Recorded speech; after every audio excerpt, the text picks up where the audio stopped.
Hello, everyone. It's the end of 2022 and the end of an intense, long midterm election cycle. I don't know about you, but I'm ready for a bit of a breather. And I think it's time to depoliticize my office somewhat. Start to get into that holiday seasonal spirit. So each year or political season, I get all kinds of emails, all kinds of texts and phone calls, and all kinds of mailers that come in and stack up on my desk. Throughout the year, I usually keep most of them unless they're just total copies and duplicates of one another. And then at the end of the campaign season, once the final winners are announced, I go back and I can look through what were the campaigns about, what were the issues, what were people saying they were going to do if they were elected. And then I can keep some of the ones that I think are important or if I might want to refer back to at some future date. So without any further delay, let's take a look at my messy desk. And there we are. Actually, wait, this is all upside down. Okay, that's a little better. So, let's take a look at what we've got. Trying to figure out if this is even in any kind of special order. I was stacking it up last week, and one of these is like from the beginning of the year, vote August 23rd. So you've got a lot. Superintendent. So I say we just pick a stack and start to go through it all.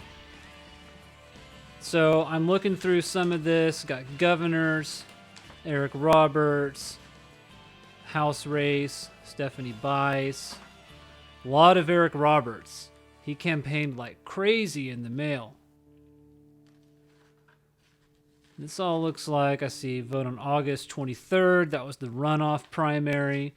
So that's kind of like mid to late. And over here, this is from some event I was at, Recover America, different foundations. I think this looks like some primary stuff. So we're going to start over in this stack that is on my left, and we'll work our way forward throughout the year. Okay, now I'm going to start going through this, and we go back. This is actually to 2021. What year is it? 2022? That's what year it is, right? I told you it's been a long political season. So a year ago, this was the first time that I spoke on any stage to talk about election integrity. And this was an event with Seth Keshel, Lady Draza, a few others. I think James Charles for Truth was there. And it was kind of a collaborative event between the Oklahoma County GOP and a group that I was working with at the time called Oklahoma Liberty Watch. I'm no longer with that group, and I think they still exist in some format, but that was like an outworking of the America First audits, which was a team that started on Telegram, and it was just, I thought at least, some original patriots, some ordinary people, OPs, if you want to call them that were trying to do something about election integrity after the end of 2020 when we all saw something crazy happen before our eyes. So that's what that was. That was a pretty good event. I think it woke up a few people in Oklahoma to the concept that, hey, maybe this is a problem in our state too, and we should at least take a look under the hood and see how our elections are run. There was a special event with General Flynn and Jackson Lawmeyer, also all the way back to 2021, back to June of 2021, it looks like that one was. But that's technically part of this campaign season because it was for a candidate that ran in this cycle. Another letter, this one from General Flynn. He supported the Lawmeyer campaign and came here a number of times. Here's another one of those events right there. Hold that up. The Freedom Rally. See some of these other names that were on the list. And now I can take a look at it. Hosted by Clay Clark. He was a big supporter as well here in the state. In the Tulsa region, got to meet most of these people: Claire Lopez, John Bennett, Dan Fisher, Abe Cruz. Some of these people are religious, some of them are political, some of them are from some kind of organization, like a charity or a nonprofit. And then you had Dr. Mark Sherwood, who was kind of associated with the Lawmeyer team and ran a campaign, an independent type campaign, didn't have any traditional party support. He ended up getting about 10% of the final primary vote. It was a split primary between 4 candidates, and Governor Stitt handily won that primary.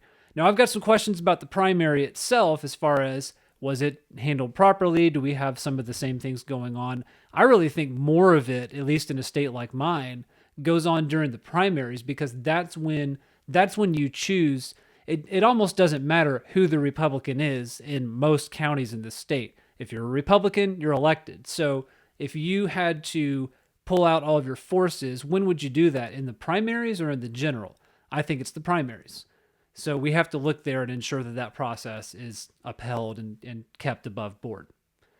Okay, we got Jake for the state, Senate District 22. He won in what I think was a special election, Jake Merrick, back in 2021, and had to run for the permanent seat. That, or maybe he served a full term, I don't remember. But he lost in the primary, so that's exactly what I was talking about.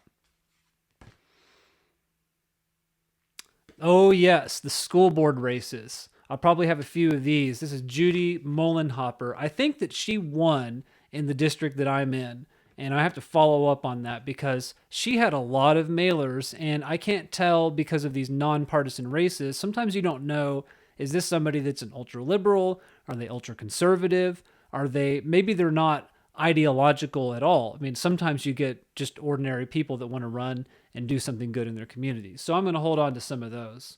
In fact, I'm probably going to hold on to all of this election integrity and some of the Lawmeyer campaign materials, just because there's certain names and associations on there. I don't need this private dinner fundraiser thing. That can go in the trash. But some of the other stuff about like Jake Merrick, okay, we didn't even talk about this. We can maybe patch this back in, but he fought, look at some of his campaign stances: fight to end abortion, fight for strong families, school choice, right to bear arms. I mean, a lot of those are pretty commonly accepted in Oklahoma, but the abolish abortion movement has a lot of political resistance. Let's go through some more of these. Got a letter from Governor Stitt. I'm probably going to hold on to this for just a second so that I can read through it. In fact, let's do some of that right now. He wants, money, of course. It's a fundraiser thing. What does this letter say? Here's the bottom line. Our economy, schools, and churches are open. Business is thriving, and we're eager to expand. Our citizens are safe, and our police officers know that we've got their back. We have a $1.6 billion surplus. We've made the largest deposit in our state's history into Oklahoma's rainy day fund.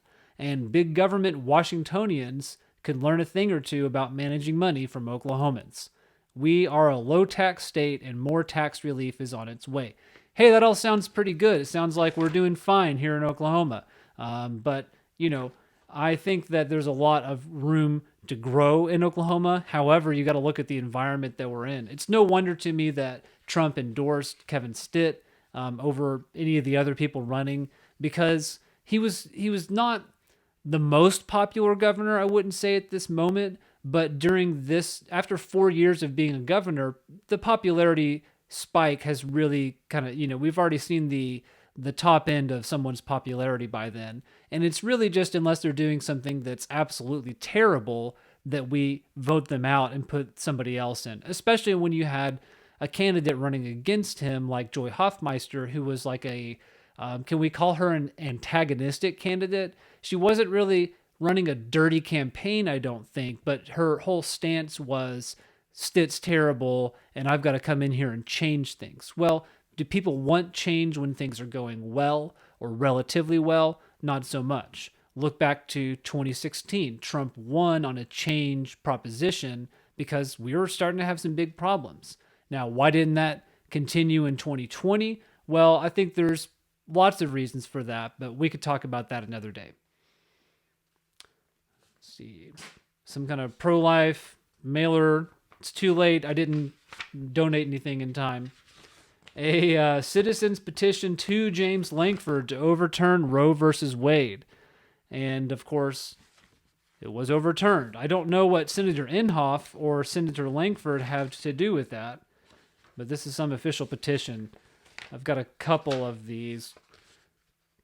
Okay, to Kevin McCarthy and Mitch McConnell. I mean, that's great, but that time has come and gone, and that wasn't how it was going to happen anyways. It was always going to be through the courts. United States Senator. This is from Rand Paul. I don't know. I don't know why I have these Rand Paul fundraisers. I must have sent him some money back in the day. Stephanie Bice sending updates. She's pretty good about communicating what her campaign is continually doing. I think that she's going to remain pretty popular for a while. There was a primary challenger, but again, I don't know. I don't know how much a challenger against Bice would be doing when she just replaced a Democrat, Kendra Horn, and has, for the most part, been on the conservative side of issues. There's been a couple of times where she's made some questionable decisions and has had to kind of backtrack a little bit from them. But I think that she's learning as a politician. She's a very smart politician. I've seen her at work in the state, and she rose to popularity and influence pretty quickly and was a pretty strong figure at the state level before going to Washington, D.C. I wouldn't count Stephanie Bice out for really anything anytime soon. Let's see what she says in her letter, though. Since her re-election as Speaker of the House, Nancy Pelosi has one goal in mind: push the country as far to the left as possible while ignoring and overruling conservatives in Congress and all across the nation. All right, so that's kind of like just typical political banter, which I guess you've got to do some of that. But here's what she says as she ran in 2020 and beat an incumbent Democrat. She says, I believe in law and order and that individual rights are sacred. Hey, that sounds pretty good as long as there's action where those words are. I believe the police officers who protect our citizens and the U.S. Immigration and Customs Enforcement, or ICE, agents who protect our borders are heroes. That's going to get a lot of support in Oklahoma. She's very pro border strength and security. She's pro, low taxes in general. She's got a lot of good, strong, solid points. I think much better than the previous Republican that was in the seat for only 1 or 2 terms, who was Steve Russell. There's not really any campaign promises in there, so we're not going to keep that one. This is not politics. How did that get on here? Next up.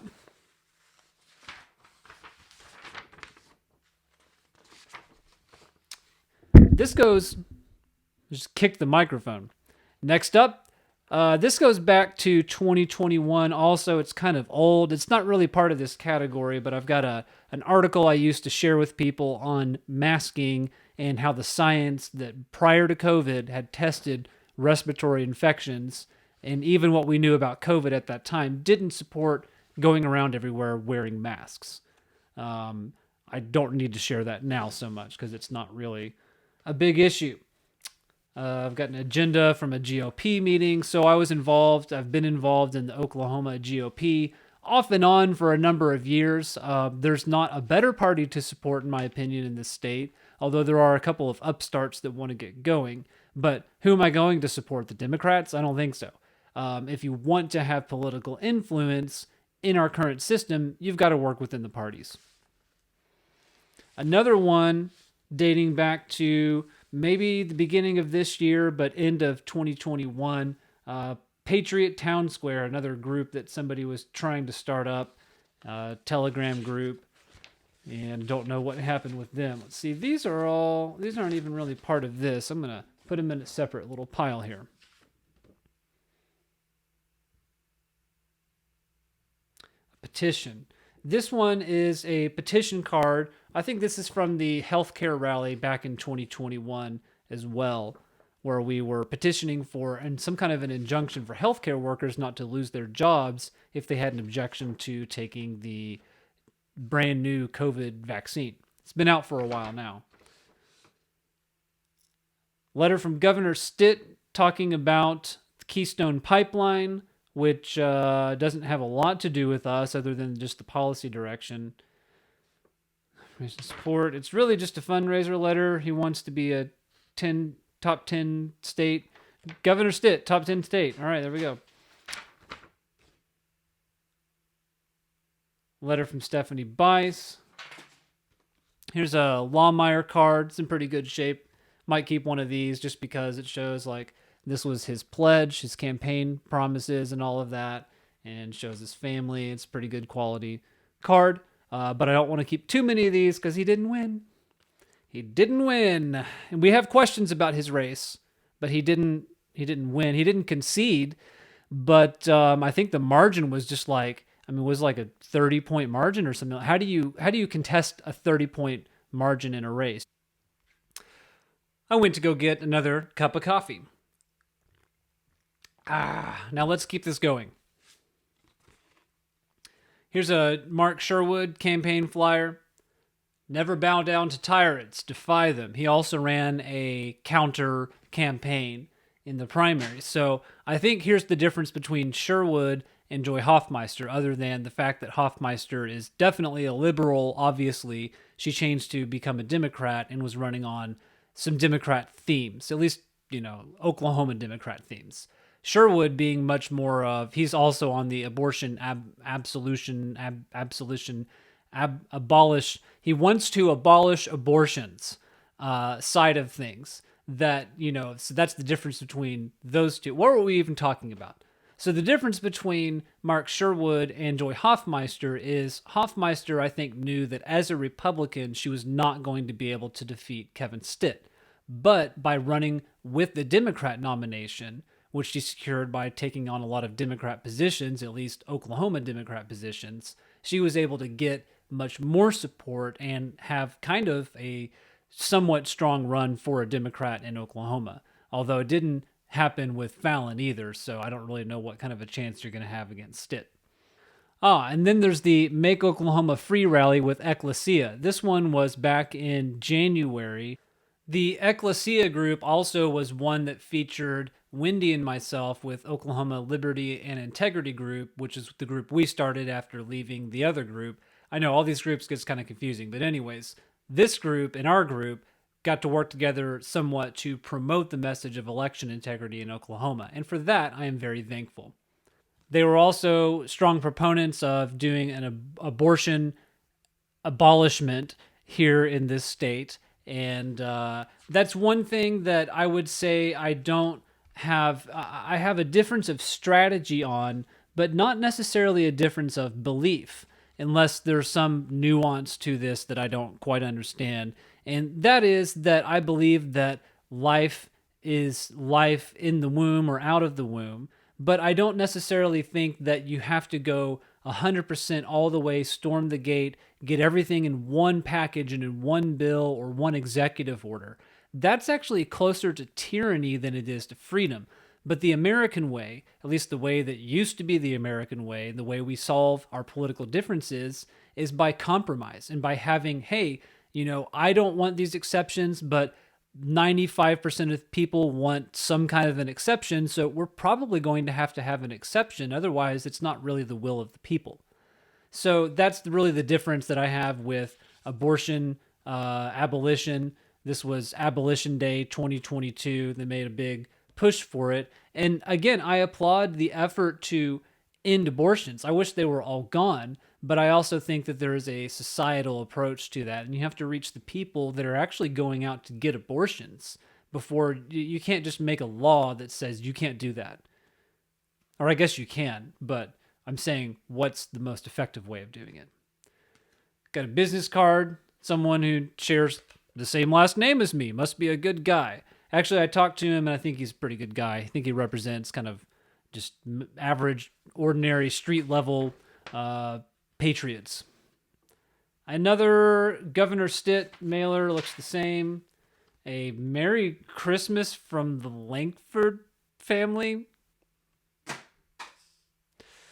And Happy 22 from the Miller family. So this is my former state rep. I was redistricted and no longer am in that district, but there was a representative at the state level who was also somewhat close with Stephanie Bice in terms of they would coordinate together from the House side and from the Senate side in the state.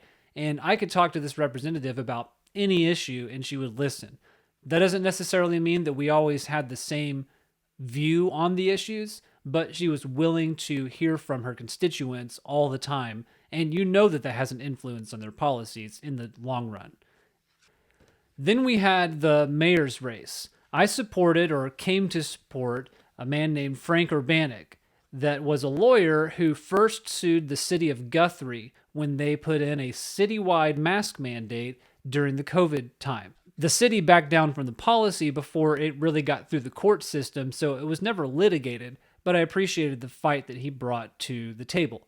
He was also a member of the Air Force and decided to run for Oklahoma City mayor. Now, I wanted to see a change in leadership. I still want to see a change in leadership within my city, but we weren't able to do it at the mayor's level. I still have questions about why exactly that happened. But again, we didn't have someone willing to go to bat after the fact to say, hey, I'm going to challenge this. Or we watched the way that the absentee ballots were open and,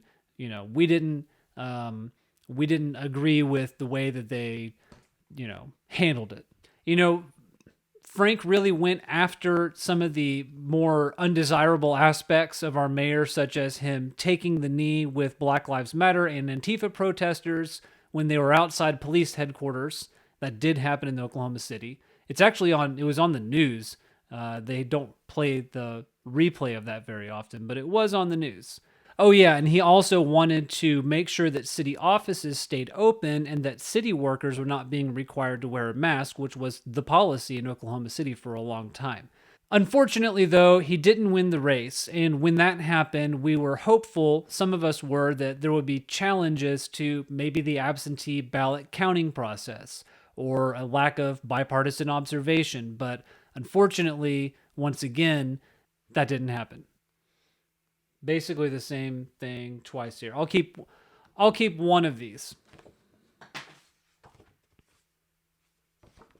Another Stephanie Bice card. Jackson Lawmeyer sticker. That'll go on my sticker stack.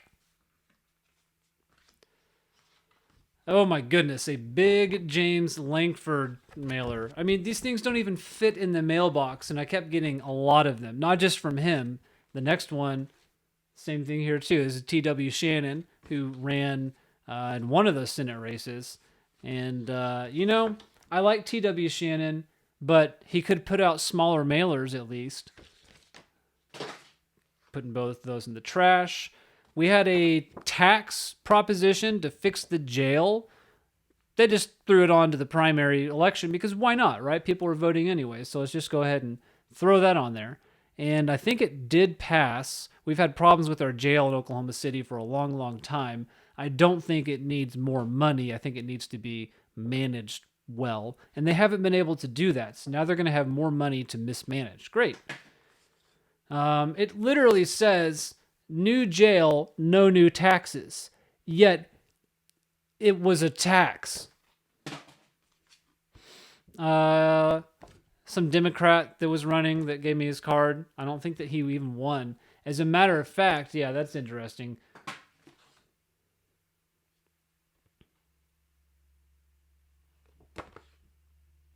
Here's a piece that went out against Kevin Stitt, some kind of dark money group, as they've been getting all the attention lately. It says record gas prices, record inflation, but Kevin Stitt wants to add more toll roads. And that's been going on. I don't know how much of that is Kevin Stitt, how much of that is the Turnpike Authority and things going on within it, or maybe a little bit of both, a little bit of back scratching going on. Had a district judge race, Cindy Bird, Eddie Palumbo. Some of these I couldn't really tell you anything about the judges or anything. Ronnie Jones running for county commissioner. He was at a lot of the grassroots events and did not win. I don't think he did. I'll hold on to this in case he won, because I would like to know what he's going to actually do. Another judicial, boring, Miles Davison, county commissioner. Maybe he won. I'll take a look. I think a Republican won the county commissioner's race, but when we get to the district attorney's race, that's the one where it just barely went the wrong way, and there's no fight going on against it. Galen Geiger running for district attorney. So that's not who won. Oh, it's for June 28th. So Galen Geiger ran against Kevin Calvi, who is the other more popular candidate, ultimately won the primary. Not until after a recount challenge that would have changed it from him having to go to a runoff or not.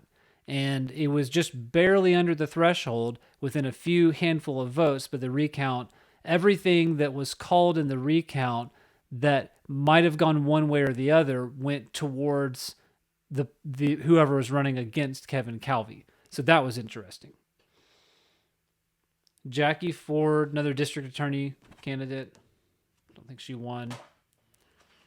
Joe Kinstall for governor. We had another alternative on the Republican Party, and he got a few votes, but not that many. Another fix the jail. The sheriff of Oklahoma County supported that, but I can kind of understand why some people were in support of it. It just seems like an easy shoe-in solution, but we'll see how it really plays out in the long run. Here's an interesting one. Okay, this is a Mark Wayne Mullen for Senate card that came out. And he ended up winning the Senate race, so he will be the new senator that replaces Jim Inhofe. And it has a lot to say here about transgender sports, and Mark Wayne Mullen will protect women's sports. So that really seems to be one of the biggest, if not the biggest, issue that was brought out in this campaign. And that tells you something about the makeup of Oklahoma. That was considered safe campaign territory, whereas even over in Kansas, they had the vote on making abortion basically abolished in their state, and it failed. And it makes Kansas look like it's a little bit more liberal. And it might be. I mean, you've got Kansas City, it's got a Sherwood thing, Galen Geiger. Mark Wayne Mullen is fighting against the radical left. Here's another one of his cards that he put out here, and him shaking hands with President Trump, playing off of that support. He wants to protect our girls, protect the unborn, protect families from Biden inflation, and to protect our rights, with a picture of a guy holding a firearm out in the country somewhere. And Mark Wayne Mullen is definitely going to fight for the traditional Republican values. I wouldn't put him in the extremist category, however. Maybe that's a good thing. Maybe that's a bad thing. Let's see. We got a Stephanie Bice mailer with a confused-looking Joe Biden with Putin in the background, reminiscent of kind of a Star Wars kind of look going on there. It shows gasoline prices in the $5 to $7 range, which it definitely was this summer. And she says, we must unleash American energy production and end our reliance on foreign oil. So Bice is a supporter of that as well. Now, maybe her biggest support base even in this state. Now, in the superintendent's race, you had Ryan Walters, who was running as an outsider, although he was kind of inside the system, but I think he's a newer to the political arena than other people are. So he will be the new superintendent. He has a name that is the same as mine. His first name is Ryan, and my first name is Ryan. He seems to be supporting traditional values and doesn't want to have some of this material in the classrooms that's gotten a lot of controversy of late. So we'll see how he does when he gets into the office. I'll keep one of his cards.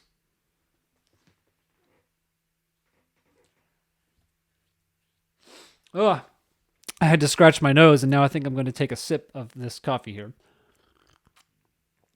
Don't know why my nose is itching so much. It's all this talking, I guess, that I'm doing. Okay, now we've got Kevin Calvi. Now, this is the guy. I've known him. I've met him a number of years ago, back when Mary Fallin was not even governor yet. And he showed up to some kind of town hall event, and that's about the time that he really started making a name for himself in politics in the state, or at least in Oklahoma County. And he's run for a number of different offices. He was most recently, my nose again. So here he is with the sheriff of the county, and as county commissioner, he's been a conservative. He's always a reliable conservative in any office that he's been in. He also took a lot of incoming fire from the radicals on the left side for standing up for things like law and order within the county. And there were instances where Antifa type people showed up and started shouting down the meetings and trying to shut down these public meetings in the ways that they do that. And they also, according to Calvi himself, he had threats against his family and basically against their lives because of his stance on the matters. And he ran a pretty strong campaign, I thought, but ultimately he ended up losing by like 1 percentage point at the end. And I was hoping that if anybody was going to challenge and look into the election issues in this state, that it would have been him and that he would have had the backbone to prosecute as district attorney. But now we have somebody else that's in there that I really hadn't heard much about. I've seen their signs. Now, anytime you would place a Kevin Calvi sign in the ground, they would mysteriously turn up missing within a day or so. There was even times they were cut off of people's fences when they had been screwed in for security. So somebody was going around and actively sabotaging the Calvi campaign, while I noticed that even weeks after the election, his opponent, Vicky Bahena, still had signs in various intersections. I wonder how that happened.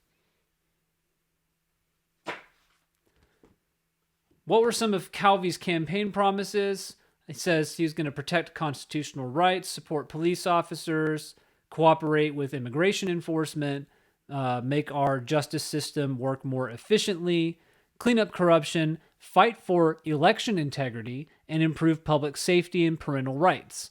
So those are some of the things that probably got him on the attack list, especially the election integrity stuff, which he didn't talk about a whole lot. I was just hopeful that, whatever. Anyways, we'll move on.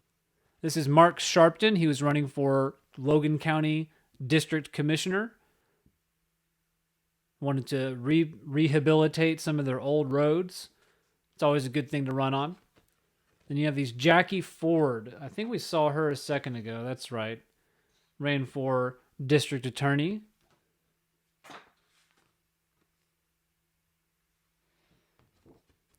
Matt Huggins, there's one of our favorite election deniers in the state, and I don't think that he won his primary either. He ran for House District 42, ran on a very grassroots, very conservative campaign message, including constitutional patriot, Army veteran, father and grandfather, America and Oklahoma first, Trump won, and business owner. So you can see why he was not allowed to get through the gates either.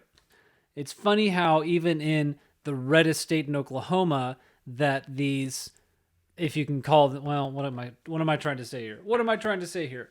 Let's do this one. Singstock for Freedom. Meet Jennifer Singstock, an actual conservative. Finally. Now, in the statewide attorney general's race, you had John O'Connor, the incumbent or appointee by Kevin Stitt, who took the place of Mike Hunter when he stepped down over a controversy, versus Gentner Drummond, who had previously run for office but didn't win. Drummond ended up winning the nomination and the overall race and will become the new attorney general. Now, O'Connor made a lot of noise by suing the Biden administration and joining with other states and doing things like that, but he never really stood up for the individual rights of people like healthcare workers who were losing their jobs or other people who were losing their jobs. Only when it came to federal governmental overreaches did he really seem to be concerned. And we had a lot of trouble contacting his office too, so I was hoping for a lot more out of him, and yet he ended up losing the race by less than a percentage point. And someone who has been made aware of the election integrity concerns, we had hoped he would open an investigation of some kind to look into some of these issues, but none of that has unfortunately happened. So Gentner Drummond shows himself standing next to President Trump with a thumbs up, of course, and implying that he has the support of Trump. There was no Trump-endorsed candidate in the race, but he's the only one that wanted to align with Trump, I guess. And that was probably worth a lot of votes. Drummond went after O'Connor in his campaign materials too, saying that O'Connor lied to a judge in a court filing and covered up the details of a fee agreement from a judge in order to get a bigger payout, and went after him for overbilling his clients. So he was kind of running on a campaign that was basically saying the incumbent attorney general was corrupt, and when their job is to fight corruption. Drummond has said he will secure our elections and prosecute voter fraud, protect our Second Amendment rights, stop illegal marijuana grow operations, which is a problem in our state. He'll support law enforcement and defend the fairness of women's supports. Yeah, I'd defend the fairness of women's supports, and he'll defend the fairness of women's sports. So I hope to see some good things coming out of the incoming Drummond team, but let's see where it goes. Another Stephanie Bice border visit mailer, oil mailer. Stephanie Bice likes big oil.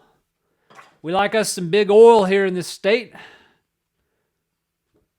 I would like to get an arrangement kind of like they have in Alaska, where all of the residents of Alaska are paid because the state is so rich in its natural resources. And I don't really know how that works or if that's maybe a form of socialism. All I'm saying is it would be kind of nice with all the oil we have in the state if there was some kind of a benefit to those of us who lived here. But maybe that's just wishful thinking. Here's someone who ran against our state auditor, who I believe was reelected, Cindy Byrd, going after her and saying that she's just another rhino. Now, Byrd is one of the only people in the Republican Party that I've actually seen expose some corruption.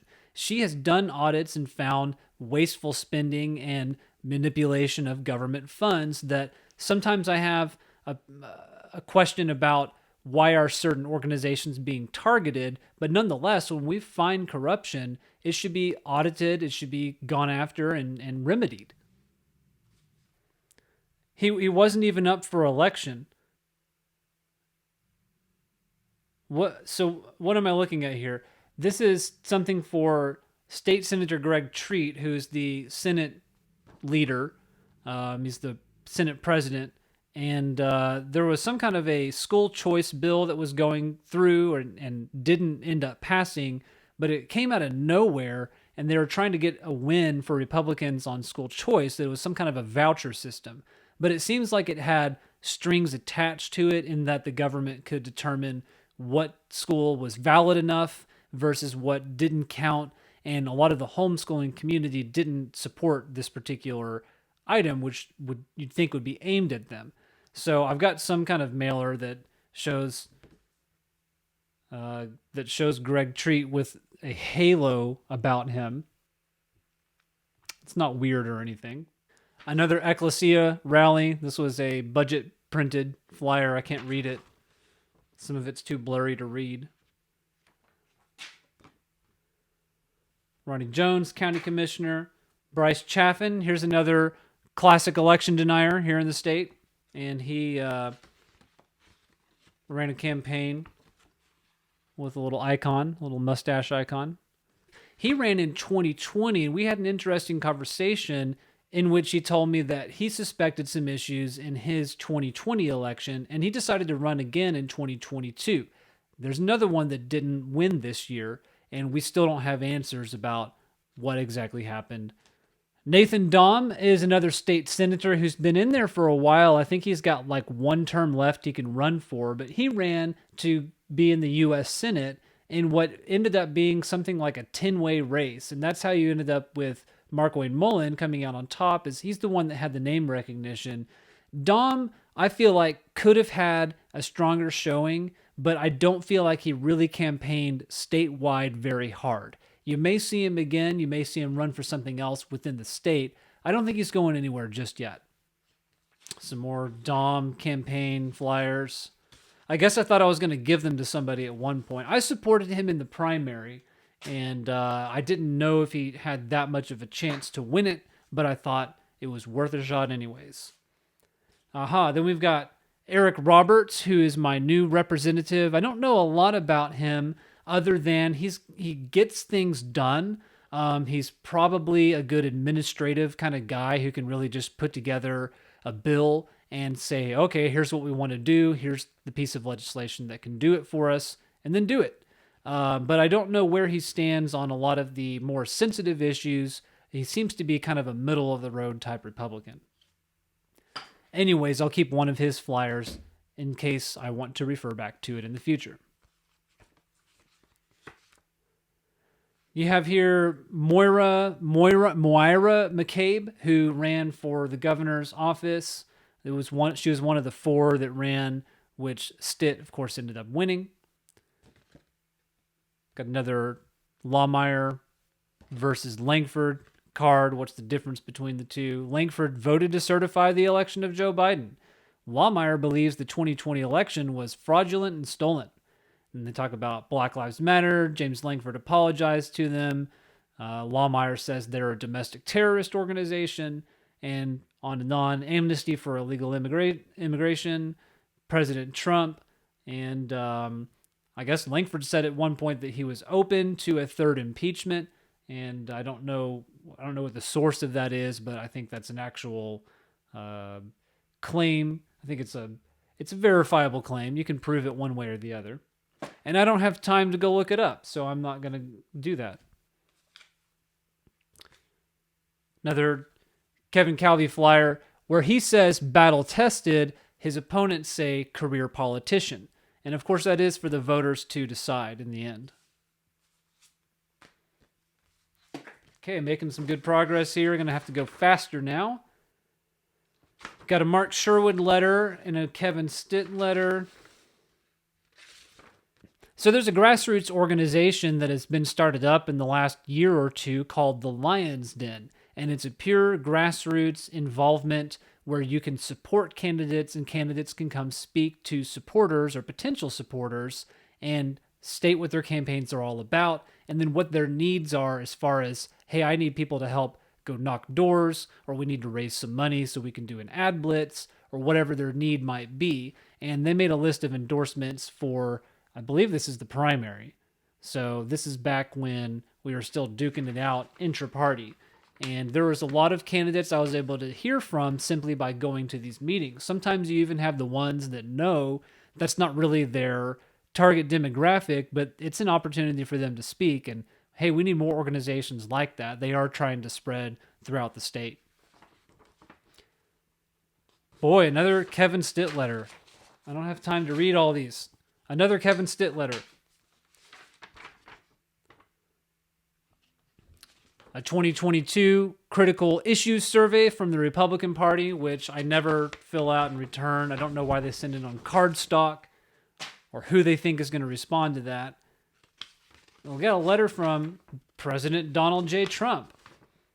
It's on the 22 midterms, so it's post-presidency, but this is why the RNC needs to know where you stand. This may actually be an RNC letter. Yeah, it's from the GOP. So you've got the GOP sending out a letter mid-2022 in the name of Donald Trump, and yet they distance themselves from him as far as they can, don't they? This is a letter here from some concerned citizen that is just talking about their frustrations with the government, and they think that it's overreaching and starts listing off all the problems that we have. And I think these are interesting. It's not necessarily something that's going to go anywhere, but it lets you know what people are thinking about, or at least what one person is thinking about. I've got a Bice letter talking about inflation, the border crisis. This one's from a little bit later in the year, and it's raising money. I don't think I need to keep that. A Ted Cruz letter. There's another out-of-state politician that I must have sent money to at some point, and you do that and you get on their mailing list, and they've probably spent way more in sending me mail than I ever sent to them, but I guess they figure on the whole they're going to end up getting more donations that way. Another GOP letter from the president. Another GOP letter from Donald J. Trump, where it says, I would like you to join me in supporting the Republican National Committee's efforts to win back the U.S. House and U.S. Senate in the critical 2022 midterm elections. He probably has to sign off in some way on these letters, but you know he's not writing it or necessarily even endorsing it.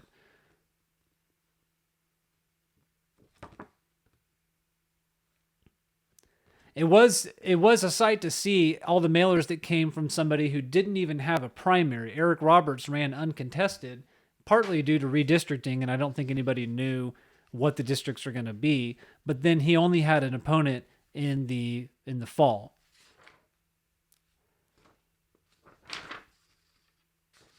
some letter on the Marines and the news. It's from a magazine, I guess, from the Schwartz Report. I don't even know what that's all about, but I'll hold on to it.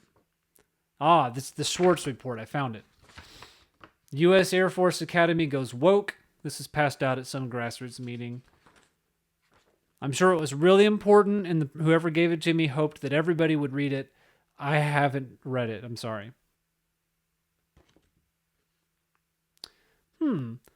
Reawakening the series. I think I met the producer of this at one of those events that I went to. It says, Darkness Cannot Withstand the Light. Episode 1 available now. Wolf Rock Pictures presents The Trump I Know. Now streaming. I don't know if it's still streaming, but it was at the time. You can check it out, I guess. Oklahoma County Republican Party Area Assessment. That's interesting. So the county party sent out a paper survey similar to the RNC party. I'd be a lot quicker to answer this one. Oh, I see. No, it's not from the Oklahoma County. It says Oklahoma County Republican Party Area Assessment at the top. But if you look on the back, it's actually from the nrsc.org. I don't know if that shows up there. Yep. Right there. It's fake news, ladies and gents. Got a letter from Governor Stitt saying when he first became governor, he inherited a real mess. And of course, everything is just peachy now. Another fundraiser, another Rand Paul. So Rand Paul is supporting Nathan Dahm, which is interesting. And they have a very similar, if you want to know who's the Rand Paul of Oklahoma, it's Nathan Dahm. So there you go. I may hold on to that and see if it says why he supported him. Okay, you've got, this is going back to the mayor's race. So what ended up happening, one of the things that happened in the Oklahoma City mayor's race is you had a third candidate enter it midway through the race. Originally, this is Carol Hefner. She was supporting Urbanik, but as the story goes, at some point during that time, she decided that, I didn't know about his drawbacks or, whatever the perceived downside was. And so she said, I've got to run. And she ended up running. The two of them together, however, if you combine both of their votes together, the incumbent mayor, Holt, still beat them both. So whether that vote was split or not, I don't know if it even really matters. Again, unless there was some kind of provable ballot stuffing or something like that going on. The margins are so wide there. The turnout doubled from the previous mayor's race. There's a lot of weirdness about it, but we've got to get to the bottom of why is this happening? Otherwise, we'll just continue losing races. On the flip side, you have a thank you, Mayor Holt flyer that went out. Now, I didn't see any ground level grassroots support for Mayor Holt, but he definitely had the power of being the incumbent mayor and the city not totally falling apart or being on fire, even though there were some mild protests that went on. But he's really the kind of guy that I think just tries to appease all the different groups, all the different areas, except for the extreme right. Doesn't seem to be too friendly to them. I can't bear myself to keep that. Another vote for Urbanik. It's kind of a nice little card. I like the more compact size ones that are just a little bit bigger than a postcard, but not this full width one like this. This is the standard size, though, that most of them come in. Interestingly, so this one says David Holt backs police officers and firefighters and has the endorsement of local police officer organizations, the Fraternal Order of Police, and a firefighters group. And we have had a slight battle with defund the police in Oklahoma City, but not like the city of Norman. There's really only 2 or maybe 3 council members that would be trying to defund the police in any way. And so Holt, being who Holt is, I don't think wants to take the he's not going to go support defund the police. Holt isn't going to support defund the police unless Holt's not going to support defund the police. Of course, then again, here is Mayor Holt taking the knee on live television in front of Black Lives Matter Antifa-like supporters. And I don't want to libel anybody. I don't know what group he was with. I just know that he did take the knee. Carol Hefner and Frank Urbanik both went after Mayor Holt for his take the knee debacle, which took place right there. But Mayor Holt says keep the momentum. So that's what he did. Let's see, we got some more stickers here. I'm not really much of a sticker person when it comes to political things. I don't really like to put stickers on my laptop or on my cars or anything like that. We have enough problem with vandalism as it is. Looks like this is some social media streaming platform that there's a few of those people trying to start. Never checked them out, never heard of them again. Went to a rally with Sebastian Gorka as a featured speaker at one of those Lawmeyer rallies. Got one of these resist this stickers. Okay, I think we're starting to get caught up now to the pile of newer stuff that's closer to the final election. And just for funsies, we're going to throw this one in here too. It's from the OKC County Health Department, reminding everybody that you can get a free COVID vaccine. And look at this happy, attractive young individual here with a Band-Aid on their arm. They're just so excited to have their 18th booster shot of the year. Now, there was a guy that came through, maybe this was at my church or something, called Recover America, not to be confused with Reawaken America, but he is someone who, if I remember who it was, and he spoke at whatever event I was at, Dr. Scarborough. He is a pastor, author, public speaker, and Christian activist. And he mobilizes and encourages pastors and faith leaders all across the country to stay involved and speak out about the issues that are going on in our society. A lot of the churches have become silent. They're afraid of either losing their tax status, or they're afraid of losing members. They're afraid of offending somebody, and they don't speak out about really what is going to amount to the self-preservation of the church at some point, because it's waning. That's for sure. How many Ted Cruz letters can there possibly be on my desk? There's one less now than there was before. Got another round of Ryan Walters mailers, since he had to run all the way through the whole season. Another Stephanie Bice. Vote August 23rd. Republican for House District. I don't know how common this is, a campaign putting together a little news mailer to describe their campaign and put out all their talking points. That's actually a pretty good idea, I think, to put that out.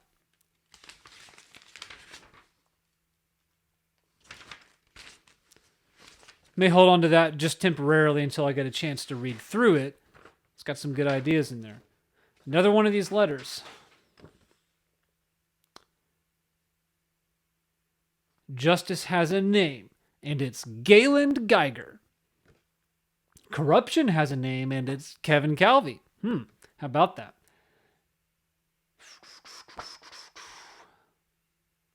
So what do they say about Calvi in this one? Registered as a lobbyist while working as an elected official. That's interesting. I think he was a lobbyist at some point, but I don't know that he did that while in office. That maybe his registration just hadn't expired. He's under investigation. Well, what does that mean? A lot of people are under investigation. That doesn't mean that they're necessarily guilty. He was even branded as anti-law enforcement. Sheriff's deputies, he was even branded as anti-law enforcement. It says sheriff's deputies called for, sheriff's deputies FOP. It even says he's anti-law enforcement. Sheriff's deputies FOP called for Calvi's removal from office for mismanagement and gross partiality regarding the county jail. Well, again, that's kind of a hot button issue, and it looks like it might have just been one FOP lodge. So is that the whole state? I don't know how that works, but I think those were maybe some unnecessary attacks against Calvi. Yes, he's been in politics for a long time, but he hasn't just like, it's not as though he's just been riding up the train and now he's going to become the governor. He's running for local level offices, which I think is different than somebody who runs in order to get fame or statewide recognition and power and become the dictator of the state. I don't think that's what he was trying to do.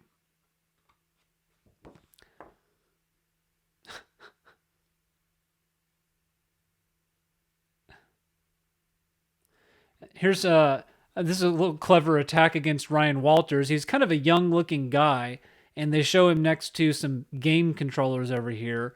And then on the back, it's just like a poorly processed image that makes him look red in the face. Like, I don't know if he's embarrassed or something. But it says that he mishandled tax dollars meant for our schools in his previous position. It says Ryan Walters oversaw an $8 million contract that was supposed to fund school supplies during the pandemic. Instead, our tax dollars were spent on Christmas trees, gaming consoles, and hundreds of TVs. And their source is The Frontier from May of this year. It's got a bunch of PlayStation controllers and video monitors and Xboxes or something like that on there. It didn't seem to have the impact that they wanted, but that's what they were going for. Americans for Prosperity supported Walters.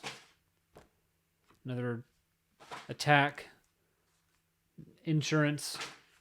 Not my insurance, just one of those ads for insurance. A lot of Ryan Walters, a lot of Mark Wayne Mullen. It's amazing how many times you get the same mailer or a slightly different mailer, because good campaigns know that unless they send you more than the other campaign sends you, you're not going to remember their name. And a lot of times, even if people aren't voting straight party, or if a race is a nonpartisan race, people go with the name that they recognize because they're like, well, I've heard of him and I haven't heard that he's a murderer, so must be okay. That's how a lot of people vote. At least, apparently that's how a lot of people vote.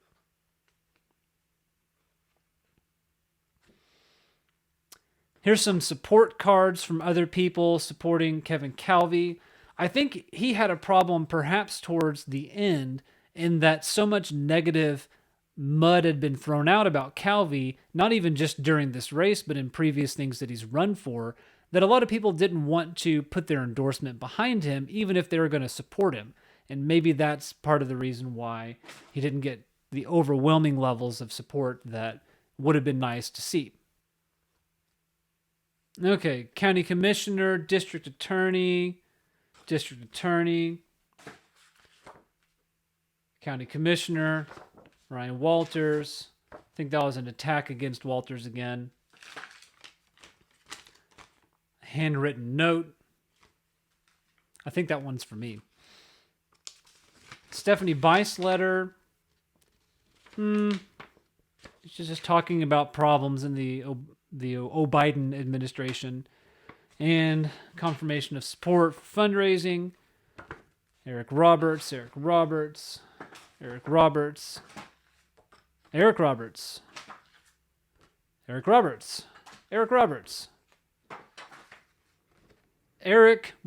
and the biggest mailer size. I have seen in 2020, these were just about posters that were sent in the mail. I don't know how they got physically fit in anybody's mailboxes. This one is vote no on Greg Clyde, but it doesn't tell me who to vote for instead. I think that's kind of a mistake. If you're going to say not to vote for somebody, you should at least tell me who to vote for instead. Miles Davison. Getting close to the end here. All right, Stephanie Bice once again. Here is a large attack ad against Stitt. America says America's most corrupt governor. Really? Out of all the governors in the union, you think Kevin Stitt is the most corrupt?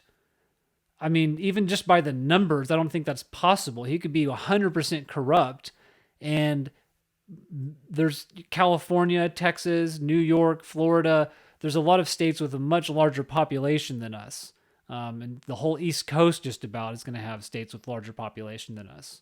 I think Pennsylvania is double what we've got here. Says his appointee was charged with trafficking.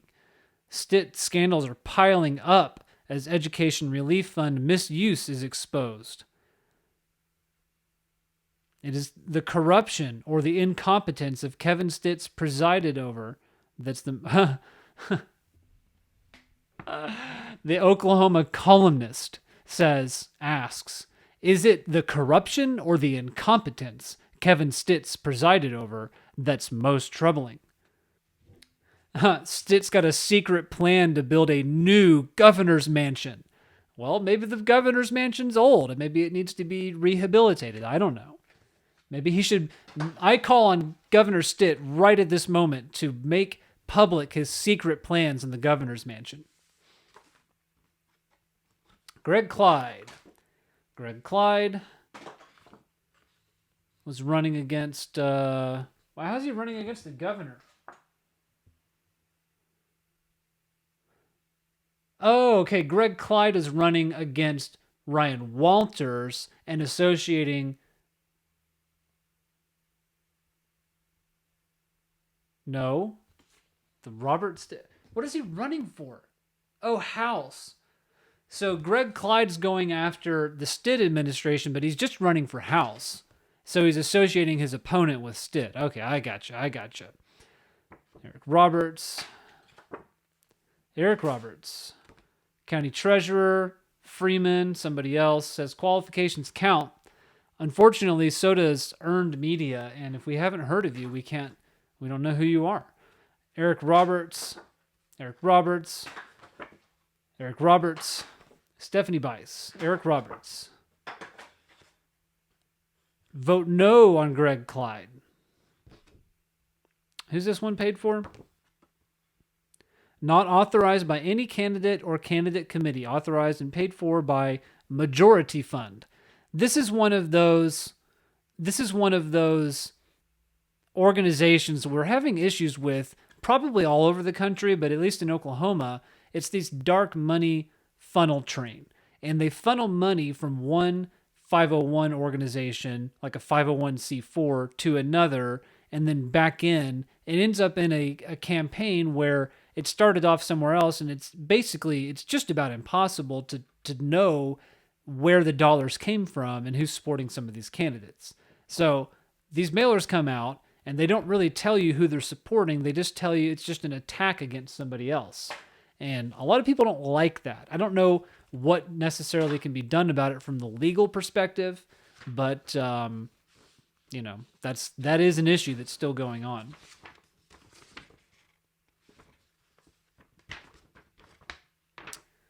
Urgent general election notice from Stephanie Bice right before the election. More Ted Cruz. A letter from Eric Roberts. I may keep this one because he'll say something more. He talks about bills he has sponsored or passed in the past. Some more Eric Roberts.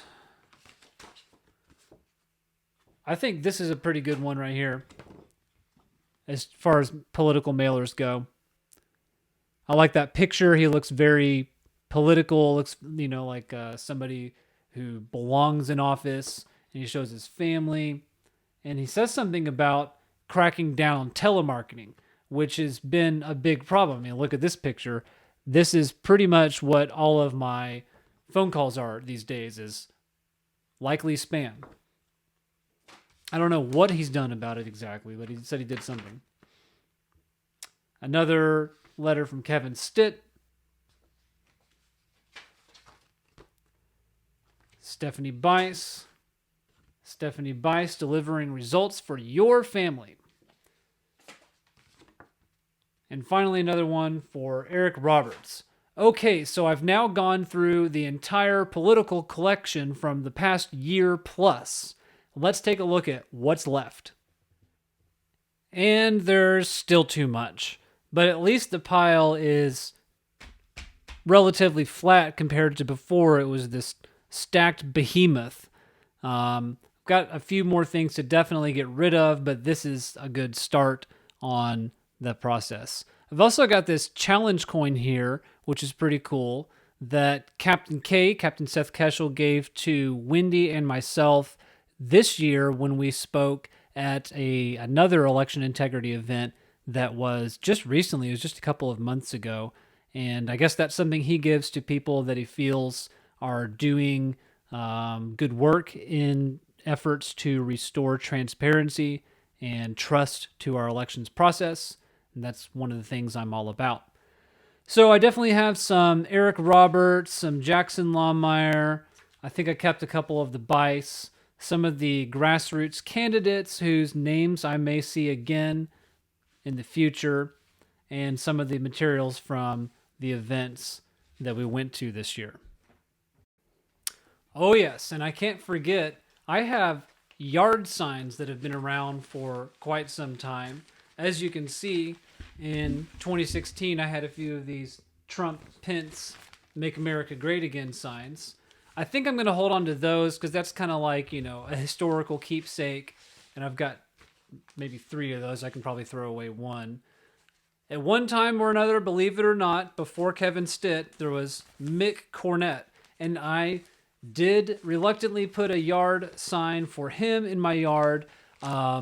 Pretty much the only one I had done that for before was Trump. And I don't like putting yard signs out because I don't want to be all political with my neighbors, and I don't want to have half my neighbors disassociate from me because they think I'm different politically. I know it's kind of silly. I know we shouldn't care about that stuff, but some people do care about that. And I would rather tell someone in conversation how I feel about a candidate or a race or an issue rather than just broadcast it in my yard with this big sign that's kind of in their face. That said, I put one up this year too for, who was it for? Who did they even put the sign up for? Was it Calvi? I think it was Kevin Calvi. I think I put up a sign for him, just for like one day though, because I didn't want to have my house vandalized. And then back in the day, we had Steve Russell who ran, and I don't think I need this sign anymore. I haven't really heard anything out of him in a long time since he's been out of office. He really just served that one term. And it was important, I thought at the time, to maintain the Republican control in that seat, but he wasn't really the strongest representative that we've ever had. To me, he was kind of like asleep at the wheel. And then he ended up getting beat out by the Democrat. He was somebody that it was important, I felt, to keep Republican control of the seat when he won the primary, but I didn't necessarily think he was the strongest candidate coming out of the primary. This is when James Lankford originally went over to the Senate. We wound up losing the seat that year to a Democrat, Kendra Horn, and there were questions. That's when we first started seeing this uptick in mail-in ballots, or maybe it even goes back farther than that, but we really started to notice it in 2018. And we had a one term with a Democrat representative in the 5th District.